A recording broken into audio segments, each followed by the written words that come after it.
সেবার শীতের বেশ দাপ। কলকাতায় ছিল রেকর্ড পরিমাণ ঠান্ডা। ৭ জানুয়ারি ২০১৪। সেদিন কলকাতায় ফিরেছিলেন সুচিত্রা। সুচিত্রা মানে সুচিত্রা সেন।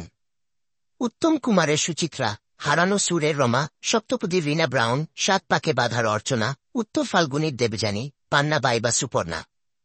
বাংলাদেশের পাবনার মেয়ে সুচিত্রা ফিরে এসেছিলেন বলার কারণ তিনি থেকেও ছিলেন না। তিনি ছিলেন, তবে কলকাতা তাকে দেখেনি। তাকে দেখা যায়নি নন্দন, কলাকেন্দ্র, নিউ মার্কেট, ধর্মতলা, সল্টলেক বা পার্ক সার্কাসে। দিনের পর দিন, বছরের পর বছর তাকে দেখেনি কেউ। সুচিত্রা সেন সেই নারী যিনি সম্মোহনী সৌন্দর্যের আগল ভামেননি জীবনকালে। বয়সের সঙ্গে নিজেকে পাল্টে গড়ে নেননি নতুন চরিত্রে, হননি চরিত্রাভিনেত্রী বা পার্শ্ব অভিনেত্রী।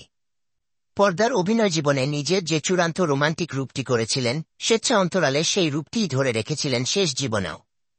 এই মানুষটিকে ফিরে আসতে দেখেছি ৭ জানুয়ারির কলকাতায়। সেদিন কলকাতা ভেসেছিল সুচিত্রার শোকে।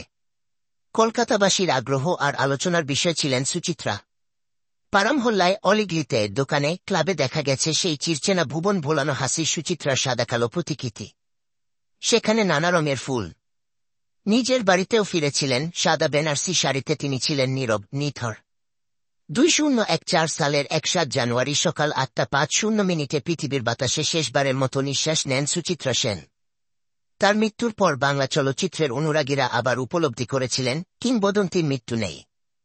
আজ ৭ জানুয়ারি তার চলে যাওয়ার দিনে সেদিনের কথা মনে পড়ে যায়। এর আগের দিনগুলো কেমন যেন নাটকীয় ছিল।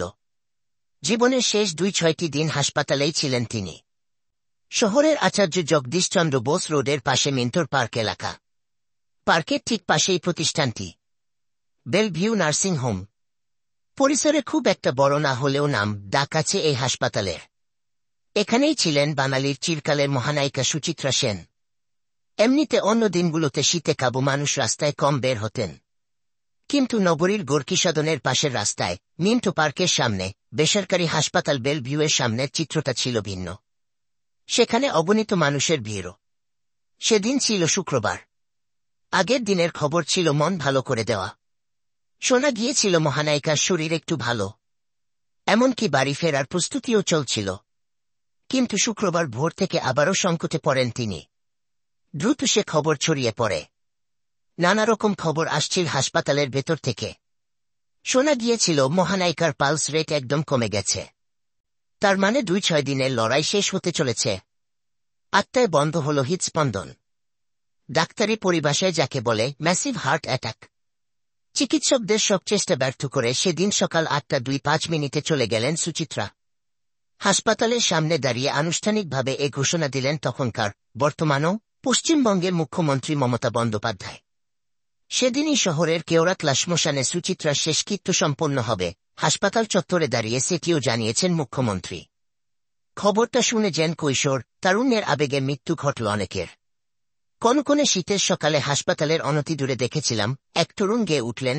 আরও কিছুটা সময় না রহিতে চোখ ছিল তার ছলছল। বেলা ১টার মধ্যেই হাসপাতালের সামনে পৌঁছায় সববাহী গাড়ি। ততক্ষণে মহানায়িকাকে শেষযাত্রার পোশাক পরানো হয় কেবিনেই।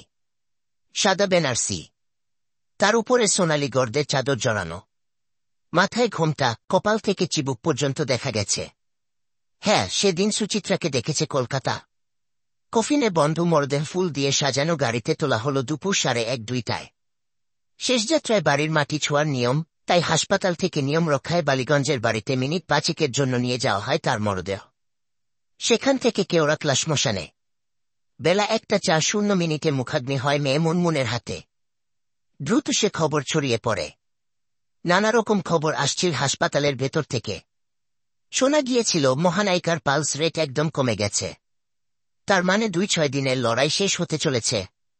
আত্মায় বন্ধ হল হৃদস্পন্দন। ডাক্তারি পরিভাষায় যাকে বলে ম্যাসিভ হার্ট অ্যাটাক।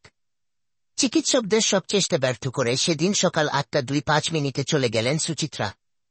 হাসপাতালের সামনে দাঁড়িয়ে আনুষ্ঠানিকভাবে এ ঘোষণা দিলেন তখনকার, বর্তমানও পশ্চিমবঙ্গের মুখ্যমন্ত্রী মমতা বন্দ্যোপাধ্যায়। সেদিনই শহরের কেওড়াতলা শ্মশানে সুচিত্রার শেষকৃত্য সম্পন্ন হবে। হাসপাতাল চত্বরে দাঁড়িয়ে সেটিও জানিয়েছেন মুখ্যমন্ত্রী।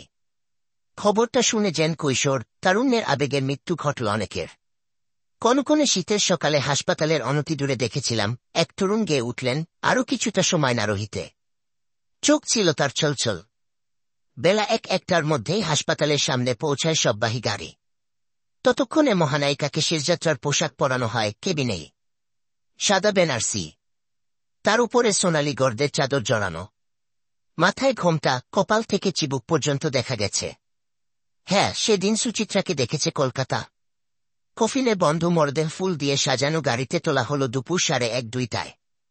শেষযাত্রায় বাড়ির মাটি ছোঁয়ার নিয়ম, তাই হাসপাতাল থেকে নিয়ম রক্ষায় বালিগঞ্জের বাড়িতে মিনিট 5 জন্য নিয়ে যাওয়া হয় তার মরদেহ।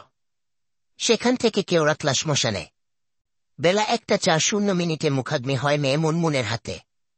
সুচিত্রার ঠোঁট মেলানো সিনেমার গানগুলো বাজছিল শহরের নানা জায়গায়। এমনকি নিউ মার্কেটের পাশে যে পানের দোকানটিতে সবসময় হিন্দি গান শোনা যেত, সেখানেও শোনা গেছে সুচিত্রার সিনেমার গানগুলো। ভিডিও সিডির দোকানে হঠাৎ করে পুরনো ছবির সিডিগুলোর বিক্রি বেড়ে গিয়েছিল। 8 জানুয়ারি সারাদিন শহরের সল্টলেক এলাকা থেকে মধ্য কলকাতায় আসার পথে পড়ে বেলেঘাটা। পরদিন অর্থাৎ 1 জানুয়ারি সকালে এ এলাকার উপর দিয়ে যাচ্ছিলাম বালিগঞ্জের দিকে। ট্যাক্সিতে 10 পথ। এই 10 পথে অন্তত 5 জায়গায় দেখা গেল সুচিত্রা সেনের বড় বড় প্রতিকৃতি। অনেকে সকালে দৈনন্দিন পূজা শেষে সেখানে এসে ফুল দিয়েছেন। ফুল দিতে দেখা গেছে স্কুলগামী শিক্ষার্থীদেরও। গিয়েছিলাম টালিগঞ্জে। মানুষের আগ্রহ ছিল টালিগঞ্জের চণ্ডী ঘোষ রোডের নিউ থিয়েটার্সের 1 নম্বর সাজঘরের দিকে, যেটি বরাদ্দ থাকত শুধু সুচিত্রা সেনের জন্য। এই সাজঘরে সাজসজ্জা করেই গৃহদাহ, উত্তর ফাল্গুনী, কমললতা, দেবী চৌধুরানীর মতো একের পর এক বিখ্যাত ছবি ফ্লোরে গিয়েছিলেন সুচিত্রা সেন। এখানেও আবার ফিরেছিলেন সুচিত্রা। তার বিশাল ছবিতে ফুলমালায় শ্রদ্ধা জানিয়েছে নিউ থিয়েটার্স। এক জীবনে সুচিত্রা। আজ সুচিত্রা সেনের প্রয়াণ দিবস। তার চলে যাওয়ার দিন, শেষ দিনগুলোর কথা তো মনে করিয়ে দেওয়া গেল। ছোট্ট করে খানিকটা জানানো যাক সুচিত্রাকে, যিনি ছুঁয়ে গেছেন, আছেন 2 বাংলায়। আজকের বাংলাদেশের পাবনা শহরে জন্মেছিলেন করুণাময় ও ইন্দিরা দাশগুপ্তের 5ম সন্তান। তার নাম রাখা হয় কৃষ্ণা। দুনিয়াতে আসার তারিখ 6 এপ্রিল 1931। পাবনার বাড়িতে কেটেছে তার শৈশব কিশোর। 1947 সালে দেশভাগের আগে পরিবারের সঙ্গে কলকাতায় চলে যান তিনি। বড় পর্দায় সুচিত্রার যাত্রা শুরু হয় 1952 সালে। সব মিলিয়ে 6টি সিনেমায় তিনি অভিনয় করেছেন। রূপালী পর্দায় সুচিত্রা সেনের নায়ক হিসেবে অভিনয় করে সবচেয়ে বেশি সফল হয়েছিলেন মহানায়ক উত্তম কুমার। উত্তম সুচিত্রা জুটির 3টি বাংলা সিনেমা এখনো খোঁজেন মানুষ। অগ্নিপরীক্ষা, সবার উপরে, পাপমোচন, শিল্পী, সাগরিকা, পথে হলদেরি, হারানো সুর, গৃহদাহ, প্রিয় বান্ধবী, ইউটিউবের ভিউ যথেষ্ট। অভিনয়ে আসার আগেই সংসার জীবন শুরু হয় সুচিত্রার। 1948 সালে কলকাতা শিল্পপতি আদিনাথ সেন তনয় দিবানাথ সেনের সঙ্গে তিনি ঘর বাঁধেন।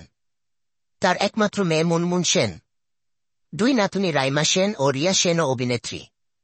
1963 সালে মস্কো আন্তর্জাতিক চলচ্চিত্র উৎসবে 7 পাকে বাঁধা সিনেমায় অভিনয়ের জন্য সেরা অভিনেত্রীর পুরস্কার পান মহানায়িকা। 1972 সালে পান ভারতের রাষ্ট্রীয় সম্মান না পদ্মশ্রী।